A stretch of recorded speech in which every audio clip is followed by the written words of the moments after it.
your questions. Throw them onto A3 and we'll answer them. That's what we're doing here. It's an A3 mailbag segment. Thanks everyone for submitting your questions. If you have questions for us, hit us up at Attacking Third across socials. Drop them in the chat on YouTube and let us know because we gather them all and then we get to answer them for you. We've got a bunch of questions. Let's dive right in. Question number 1. This one comes from Essential. I'm not sure. I'm sorry. But the question is, what new young player brings the chaotic goose energy of Emily Sonnet? Darian, what is chaotic goose energy, first of all? Chaotic Goose energy. When you play against Emily Sonnet, she's has this intensity. She's got veins pulsing. She's chirping at you. She's chirping at the ref and her team. She brings the level of the game up because her energy is palpable. And it's usually better when you're playing with her. I never had the honor to, Jess, you did, but played against her, gotten smashed against her numerous times. Oof. Chaotic, but so effective if she's on your team. Somebody that brings that, I wanna say I actually have 2 players that come to mind. Lily Real is one for me for Gotham. I mean, what a team to go to if you're a defender to go get some experience under Davidson. You have Brazilian and Bruninha, you have Emily Sonnet. That's a way to pick up that energy and see a player like Sonnet who's been a plug and play on every team she's been on and stayed in the national team because of that. That's some good energy to pick up. That's a really good person to learn under. And we saw a little bit of it this last weekend. I mean, she had a really good shot off of a cross from her head, and then also had created a penalty on the other end, which Ooh. is unfortunate. But hey, it happens when you're young. You learn from it. It's But one other kind of player I was Emily thinking of, Sonnet-esque to do it's things on Emily those. Sonnet-esque. It gives that energy. But another player who's not a defender, Gia Corley. She was Ooh. definitely my young player to watch this last weekend. She's probably my favorite player to watch this last weekend. Watch how she moves around the pitch and the intensity that she plays with, that she dribbles with. It gives Emily Sonnet on the ball. She's guiding, she's directing, she's going 1v1, she's spinning people. It has that same type of energy just in the attack, which is also so fun and free flowing. I It's would maybe not as not call flashy Gia as some. Corley Emily Sonnet by any means. Gia I'm not Corley is calling her Emily Sonnet, they play different positions. I'm saying energy.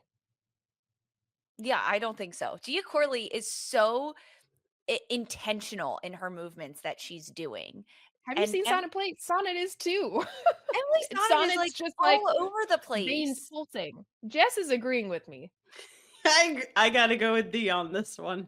Yeah, it's Yeah. it's the same type of, like, intensity, like Energizer Bunny, everything's pulsating, but you are effective. Every single thing has a purpose that you do, and I think Gia Corley does that just on the other end. I'm gonna give a shout to Chloe Ricketts because she It's a is good one. when I think Emily Sonnet, I think like a little bit of a bruiser, a little bit hectic in their movements, but like athletic and still incredibly soccer smart. I mean, Sonnet has leveled up her game in the last year to be an outstanding defender, to be consistently called into the US, to be a starting center back, to play as a six. She's so versatile. And Chloe Ricketts is just like a little reckless at times, like going into tackles. It's more along the lines for Sonnet for me than Corley. Corley is, I love watching her play, but she's not the same chaotic unpredictability that you get from Sonnet and Ricketts. See, Sonnet's not unpredictable to me. I know exactly what Sonnet's gonna do when I'm going against her. Like, I know exactly what to expect from Emily Sonnet. Chloe Ricketts, to me, that one's at a left field because I'm like, she's so young and I think does very young player things, like going into tackles as a forward Oh, yeah. wildly late. I mean, I don't, to me, that's just like, you're really young, you have a lot to learn, you're gonna get humbled, you're gonna get players in your face, which we've seen. Doubt she's gonna do that again. But she just does, like, kind of random things sometimes, and I'm like, an audacious, like, young player does that, and there's a lot of beauty to that. But it's funny the 2 different directions we went Yes, with very different. question. Very Jess, who do different. you got? You know what? That's so funny you just mentioned Chloe Ricketts because I also got to train with her this off season. She was my one of my young players to watch this season because she does bring she also brings a Emily Sonnet. I agree with both of you with both players. Um, she brings this Emily Sonnet.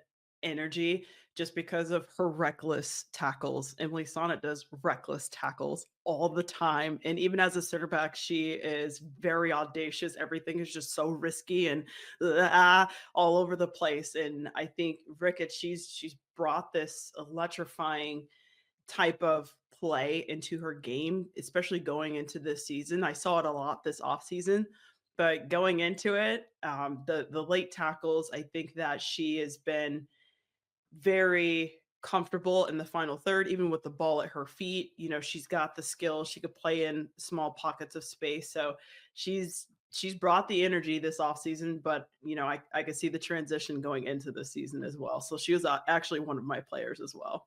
I would say that Sonnet's tackles are always legal though. Like it's a They good are. tackle. Like Yeah. she only goes to ground when she knows she's gotten beat and it's a not like a last stitch, but it's the right decision to slide tackle. Whereas Ricketts is just like, I'm young. I'm gonna try. I have Yeah. I'm indestructible going knees. 130 I miles per hour. Yeah. I think I should slide tackle the yeah, defender in their own 18, even though it doesn't matter where the ball's about to it go. doesn't matter. Yeah, It's okay. that's a good one. Happens. You learn. Question number 2 that we got from Laura Brevitz 3944. Bay FC, a mirage or the real deal? In week 1, Jess, Bay drew with Utah, and week 2 we got to see a 2-0 win over Louisville. So is Bay the real deal? I think Bay's a real deal. We saw a little bit of their personality in their inaugural season last year. I mean, inconsistent throughout the season, up and down, still trying to find their identity. You could see what they were trying to do, but couldn't quite do it. And I think now they're kind of settled in now that they've gotten more pieces of their puzzle put together. And after this win this past weekend, I'm like, okay, Bay FC, round of applause. And so I think this is one of those teams that's going to keep you at the edge of your seat day in and day out. I agree. I think it's real. This is also the first time Bays had what a 2-0 lead and a shutout ever in their Or existence. This is really good momentum to build on. I think their young players looked effective. The changes in the lineup, that was a big switch up for Albertine, leaving Oshwala Bodie off of the starting list. But hey, it worked. This is more competition for that team. So let's see how it shakes out. Those players, it's do or die. Are you going to fight to be in the starting lineup and get minutes? I like this for Bay. I don't think this is something that they had last year. And yeah, I think it's real. It's not a mirage. I think with all the changes, I'm not sold yet on what Bay can do this year. They were so hot and cold last year, and I understand a new year, but when you change that much of your starting lineup after you've had 3 preseason games, a whole preseason together, you go into game 1 knowing like, okay, these are my 11 that I want to roll with. Maybe you have like 9 and there's 2 that you're like, okay, we'll try here. When you have that many changes in game 2, it to me it shows a little bit of uncertainty in the style that they want to play, the identity that they want to have, and they're trying things. It's almost like throw everything at the wall and see what sticks. I'm not sold yet on what Bay can do. They have to do it consistently for me against top level teams, not against a Louisville side that's still also trying to find their identity. Ooh, the Louisville slander. No, I'm just Louisville kidding. struggled. Louisville, I know They they're a struggled. struggle team. I know we're gonna get to that, and yeah, They're Louisville's gonna be struggled. my team. I get it. Okay, this next question comes at us from Fran_dog. It's for me. It says, "Hey Lisa, what Taylor Swift era are the members of Attacking Third?" That's what that means. I Yeah, was wondering. I like how both of you are like, "What is this question?" This is Thank you for it. question. Says, "Love this question." Okay, I'm gonna start with my OG girl, Sandra. I'm doing all of you because it's just too fun not to. Sandra is a folklore girl. I'm also not giving explanations. If you have a question, you can Okay. Sandra is folklore, hands down. Darian, Okay. you're midnights. You're midnights. You're not tortured poets. You are a midnights girl. Thank God. That's the only one I knew. I didn't wanna be tortured poets. Okay, I gotta look this up. Christine, 1989. Hands down, she's 1989. McCall Zerboni, lover. Jess, you're a reputation girl. And producer Mark is red. He is red. I am probably a fearless girl, even though I would love to be like a 1989 girl, but I'm a fearless. I know I am. Wow, that was very fun. And I know that you guys have no idea what I'm talking about, though. I'm And I'm just reading looking this. mine up. The confessional lyrics explore regret, self-criticism, fantasies, heartbreak, and infatuations with allusions to her personal life and public image. Okay, What do you the wanna know hell? why you're a Midnight Sea? Do you wanna know Yeah, why? why? Okay, because Yeah. you have I really, like, thought about this. This is what I did this morning, because after your playing career, right, like, it was taken from you, and you didn't want to retire, and I believe that you had a little bit not of, like, an identity crisis, but you had a moment where it was like, "This sucks, I don't wanna do this." Like, you wanted to still be playing, but you chose to stay in the space and do media. Now you're a second year into media. You're growing so much as a broadcaster and you're finding yourself. And Midnight's album was a bit of redemption and a coming into her own for Taylor Swift, where she kind of just said, okay, like, screw the haters. This is who I am and this is what I'm going to be. It was a little bit more. That's why, like, it's interesting that you read like a little bit of a confessional. That's what I found for you. Okay, I like this. Who I says I don't know appreciate you? the thought that went into this. Who Okay, says thank I you. don't know you? All right. I just looked Um, up reputation. All right. Here um this is teaches you so to funny. be assertive in reputation. Taylor Swift recognizes that her tendency to please everyone but herself isn't how she wants to live her life. So you see her evolve and learn to be more assertive about how she feels, what she wants, and what her boundaries are. Yeah, I Jess, think that's it's pretty you. spot on. Yeah, Jess, it's you. I'm Yeah. Nice. telling you guys, I Okay, nailed this. Lisa. I nailed this. I like this. All right. I'll take that.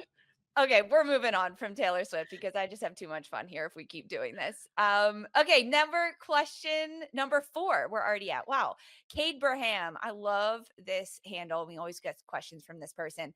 Which NWSL game taught us the most about the winner or loser, Darian? Ooh, I am gonna go. I know I was gonna say Louisville, but I'm actually gonna go with Utah Royals. Um, to me, this was such an interesting game because we've seen them grow a lot from last year. The players that they brought in have been great. It looks like more of an enjoyable game where I'm looking forward to seeing how they're gonna come weekend after weekend. Whereas last year, I think we all felt a little bit stale, not knowing what the hell was gonna happen. Um, and so this year, seeing a lot of growth, seeing them build in the attack, seeing them not just rely on Ali Sentinor has been really refreshing. But they still have a lot of deficiencies defensively, and it's really comes down to decision making, which I think is something to me, which is why I picked them as my team. Of this was telling. They need to grow so much, still building out of the back. Yes, McGlynn got the assist in the first week. I love it. Shout out to her. That was brilliant. Great finish by St. George.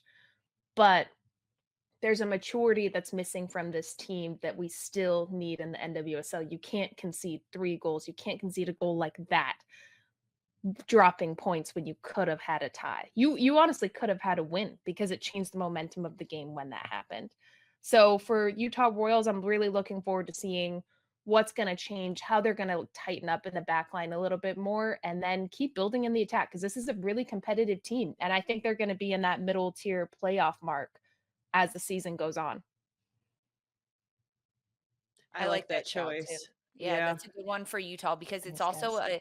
it's a sophomore season for them. I think they're still trying to figure it out, but it's also, yeah, we can say their second season, but so much change. It's almost like it's their first year Yeah. again, Uh-huh. which is really tough for them.